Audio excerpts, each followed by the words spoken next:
Hello everyone, it's time for another episode of Outside the Box with me, Nendoroid.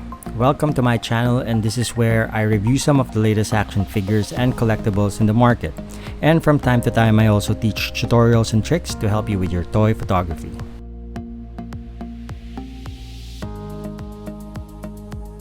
For today's episode, I will teach you ways to spot a fake Nendoroid. We will have comparisons of an original Nendoroid versus a fake Nendoroid, so make sure to stay till the end of the video to know all the details. Sadly, there are a lot of knockoffs in the market and some are really good that it's getting harder and harder to spot the authentic Nendoroids from the fake ones. That is why I will break down ways to spot a fake Nendoroid in these comparisons. The box, figure paint and sculpt, figure parts, articulation, and price. Okay, so let's start. First, let's look at the box. First way is to inspect the box. There are so many details in the box that you will see that makes the product obviously fake. All you need to do is really know how to spot these important elements so that when you go Nendoroid shopping, you will know how to closely inspect an item. I will put the fake box side by side an authentic box, and let's look at the difference between the two. Right away, you can see the difference in terms of the printing quality of the packaging. The fake one is the one on the right, and as you can see, the colors are less saturated versus the box in the left, which is the original one with more vibrant colors. So in the front panel, you will see a large window box and image of the Nendoroid figure and the Nendoroid number and name. In the original box, when you remove the figure, you should see the background sometimes with the logo of the series or movie that this figure is related to. Now, the original Nendoroid will have the logo of the maker, which is Good Smile Company. The logo of the series or movie where the character is from, in this case, the Wonder Woman logo. You will also see the Nendoroid series trademark logo and the logos of the licensed brand, which is DC and Warner Brothers. Now, the reason why they don't put this on the fake boxes is of course to avoid copyright issues. So make sure to check the packaging. If one or all logos are missing, chances are the Nendoroid is a knockoff. The original packaging will also contain details of the figures, sculptor, and trademark and copyright information. For the side panel, again, you will see the difference in terms of printing quality. The colors of the fake box is less saturated, and also the Wonder Woman logo lamination on the circle plastic window is not centered. These are small details, but it makes the difference obvious because GSC is very particular with the quality of their production. So if you notice that there's something rough with the execution of the packaging, again, chances are that's a fake product. In the original box, you will see the Nendoroid series trademark logo indicating that it's an authentic product. This is of course missing on the fake box. For the back panel, again, the printing quality is obvious and almost all the product information you will see in the original box is also in the fake box, except of course for the missing trademark logos of Nendoroid series on the top and Good Smile Company at the bottom. The newer authentic Nendoroid boxes even has hologram stickers on the back panel, so make sure to check those as well. For the top panel, again, some details are missing on the fake box, like the Wonder Woman logo, Nendoroid series logo, sculptor details, and the GSC logo. The fake bottom panel is also the same. It doesn't have the trademark logos. And look at the printing quality. It's really obvious that this is a knockoff. Now let's check the figure paint and sculpt. Here are the figures. Can you tell which is the original and which is the fake? If you guess the right one is the fake, you're right. From afar, you will think there's not much difference between the two, but with close inspection, you will definitely see a lot of issues with the knockoff Diana. Let's get to it. For the sculpt, it's pretty much the same because I think they use the same molds as the original, but there's really a big difference with the quality and there are a lot of rough edges with the knockoff Diana. And I think the reason for this is because they use cheaper materials. Now you will really notice a difference in terms of the figure paint. Let's look at the fake Nendoroid. And first is the face paint. The materials used for the eyes is too shiny. It's actually a little glossy compared to the matte finish on the original Diana face. You will also see the eyes is a little rough. It doesn't have the same gradient as the original Nendoroid Diana. The paint is also obvious on the costume and accessories. The paint used in the original Diana is more metallic and gives a shiny finish. As for the fake Diana, the paint is dull.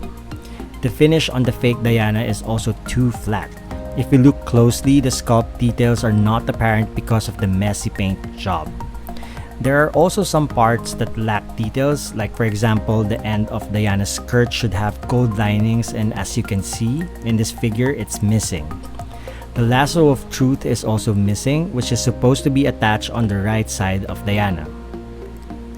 Now for the hair paint, you can see that the fake Diana has less color shading compared to the original Diana.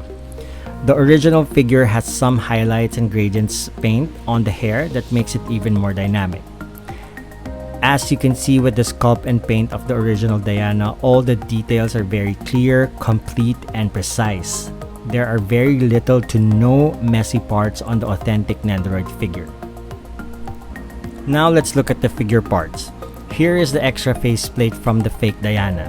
As you can see, the eye finish is very glossy and the shading of the eyes is really not that perfect. You will notice that the dark and light part of the eyes is very solid compared to the eyes of the original Diana, which has a color gradient. Also, if you notice the mouth, the original Diana has her lips painted. The fake Diana, on the other hand, doesn't have lips. This is the fake God Killer sword compared to the authentic God Killer. The shape is very similar, but again the fake one has rough edges. You can see this on the handle, and the gold finish is very flat. For Diana's shield, again the gold finish of the authentic shield, which is on the left, is much shinier compared to the knockoff shield. The gold paint used for the fake shield is very flat. And if you take a look at the back of the fake shield, the edges again are very rough compared to the original, which has very smooth surface. The lasso of truth has very similar sculpt, but the coloring for the original lasso has more shading compared to the knockoff. The extra arm with the iconic Wonder Woman pose is very similar, except that the fake one has a couple of messy paint. And you will also notice that the brown hand glove of Diana on the fake part doesn't cover the hand all the way to her bracelet compared to the original part. The extra hands are very similar except for the finish of the paint. And also you will notice the big difference on the Nendoroid stand. The fake one is very translucent and you could actually see that it's very plastic, compared to the original stand that has a frosted matte finish. If you look closely on the original stand, you will see that it has a trademark symbol along with an indication that this figure is made in China. Another way to spot the fake Nendoroid is through the neck joint. If you look closely at the original Nendoroid figure, when you remove her head, you will see that the neck joint has a smiley mark on it. This is the GSC trademark. This is present on all authentic Nendoroids. Now let's look at the fake one. See that the neck joint, aside from it being very rough, it doesn't have the smiley mark on the neck joint. Now these are ways on how you can spot the difference through the parts included on the fake Nendoroid. Now let's compare articulation. As you can see, for the fake Diana, the joints are very loose. This is an item I just opened, and right away there are several joints that are already loose. Like the head can easily fall off, same with her arms, and we have a loose right leg. Now this is the Heroes edition, so there are a lot of articulation in this Nendoroid. But for the fake Nendoroid, not all articulations are working.